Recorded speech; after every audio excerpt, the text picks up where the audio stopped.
What's going on YouTube? It's your man D Black here with another video. It's been about 2 weeks since I had this Roland Jupiter-X. So I'm gonna just give my little, I guess, I don't know, my review or I don't know, just my opinions on it. So I just wanna talk about the differences. Like, people were leaning more towards me getting that Juno X, and there's just been a back and forth. And what I'm noticing about the Roland Jupiter-X is that there's people that like it and then there's people that just don't like it, man. Like, there's people that I probably got mine from somebody that just didn't like the damn thing, to be honest. Like, they got rid of it and I said it was a crazy price. He paid at least $600 to ship it to me because it was a far distance. This thing is heavy. So it cost a lot for him to ship it to me. So he lost out on a lot of money. And I think that it just wasn't for him. For whatever reason, how my brain works, I like the damn thing. Like, I love it. Like, I'm gonna be real with you. I like it kind of better than my Prophet 10. Like, as far as like messing with like doing patches and everything on it, my Prophet 10 is always gonna have a place here. It has its own unique character and sound. I love it, and I'm never getting rid of that. But the Jupiter-X, this is gonna be here to stay. I got it because I did want that 80s type sound, and it has those different engines in it, that the modeling in it. Roland killed it with that. So I'm happy to have that, and it's good to go. I have no issues with it. As far as people saying, I've heard a lot of people talking about the menu diving and having to go into the small screen that it has. Like, I didn't really have to go into that, to be honest. I don't know what the difference is between me using it or somebody else. I didn't really have to use that small screen for much, but like to change some like general settings, like basically some MIDI settings. But again, these are settings for the system, the whole system. So once I set those up, I didn't really have to go into that menu anymore. All the parameters that you could control are basically, they're on the board as far as the physical knobs and faders. So I did a test. I wanted to see if I can build a patch simply through the knobs and faders and not have to go into the menu. And I was able to do that. So I don't know, maybe, I don't know if whoever else got it, I don't know, maybe they didn't read the manual. I don't know. You know what I'm saying? But I didn't really have to do that. I initialized the patch, and the dope thing is I can make patches based off of whatever modeling. So if I want to make a patch based off of the Jupiter 8 modeling, I could do that. I don't have any issues with this thing. Like, I don't know what some of but I think it's one of those things where it's like, some people can use it, some people can't. Because it's kind of like that with me with FL Studio or Ableton. Like, I just can't get into those programs. Like, but there's people that mastered it. There's people that got it down pat. There's people that are very proficient with Ableton, very proficient with FL Studio. I mean, making bangers with both of those programs. But they've always been difficult for me to just wrap my head around. Logic, Pro Tools, Studio One, which is what I use now. I was even rocking with Reason for a point of time back then. Cubase for maybe about 6 months back in like 2012, something like that. I tried Cubase out, but I just couldn't really get with some programs. And that may be the case, well, not only this keyboard, but for gear in general. Like, some people, the way their mind works, the way that they go about approaching music production, just some different programs, different hardware appeals to those folks. That's why I always say, man, it's not about the gear. You know, everyone says it's not about the gear, it's about the ear. Yeah, I mean, well, they right about that. You know what I mean? Like, whatever's comfortable for you, use it. I click with the Jupiter-X.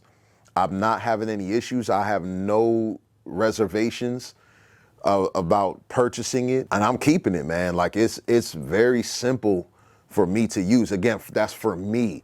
Somebody else may have a hard time dealing with it. They'll get frustrated, and I get it. You know, they may want to send it back, but I didn't have to menu dive to create a patch or like to do anything else. I really didn't. I was able to go into, and then let's just go into this. Like, even going into that screen there, I don't have any issues with it. Like, you can use the cursors. It's very easy to navigate through the settings. It's nothing difficult. I think it's simplified for me and for what I'm using it for. I mean, it's providing what I needed to provide, man. That's it.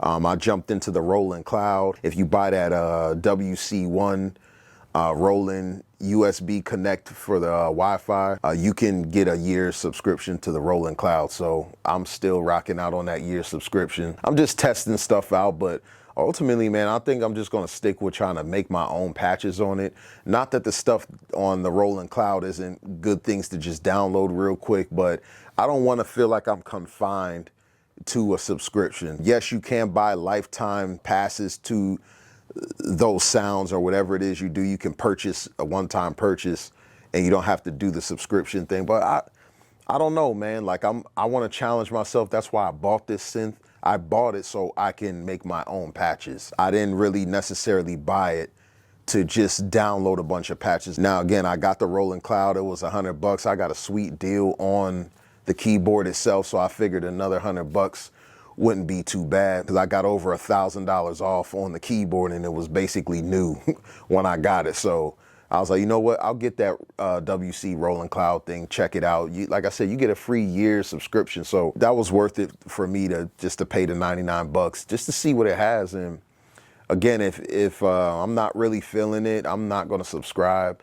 I'm going to just continue to work on building my own patches, taking sounds that I already see on there, on the cloud, or even the ones that actually came inside of the board, the presets that were already there, and just kind of deconstruct things and try to recreate things. And that's how you learn. So that's why I got it. I wanted to get a digital synth that has the emulations and stuff like that. And again, I've never used a Jupiter-8. Some people saying that the Jupiter-X doesn't sound like it, but there's a lot of people saying that it does, and there are some people that are even saying that it sounds better. I'm not gonna lie, I love the way this thing sounds. If it doesn't sound just like the Jupiter or Jupiter-8, I like the way the Jupiter-X sounds.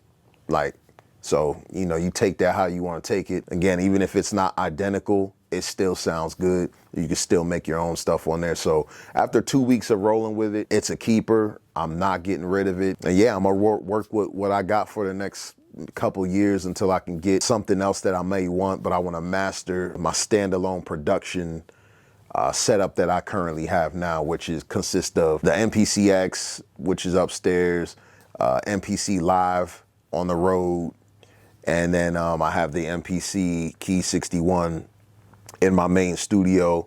I have the Jupiter-X, and then I also have the Prophet 10. So I have a good mixture of things, but primarily in the main studio, I'm using these three, Key 61, Jupiter-X, and the Prophet 10.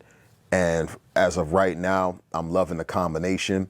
Also, if y'all don't have one of the, I think it's iConnectivity that makes the Mio XL and some of the other MIDI interfaces, y'all might want to check that out, man. I'm gonna make a video on it. I got a pretty sick setup that I have going with the MIDI, and I just think it's real interesting to be able to route the MIDI the way that I kind of got it routed right now, to bring my setup full circle and have everything squared away. So I'll do a video on that, how I got it set up and everything. But check out that those MIDI interfaces by I think it's iConnectivity. I have the Mio XL because I'm going to be building up a lot of MIDI sound modules, keyboards, stuff like that for the future, for my full standalone setup that I want to have eventually down the road. So I got that so I can grow into it. But man, it's on point. I got everything set up. I got everything synced and linked to Studio One, my Studio Live digital console. Like, everything is linked up, man. It is working flawlessly.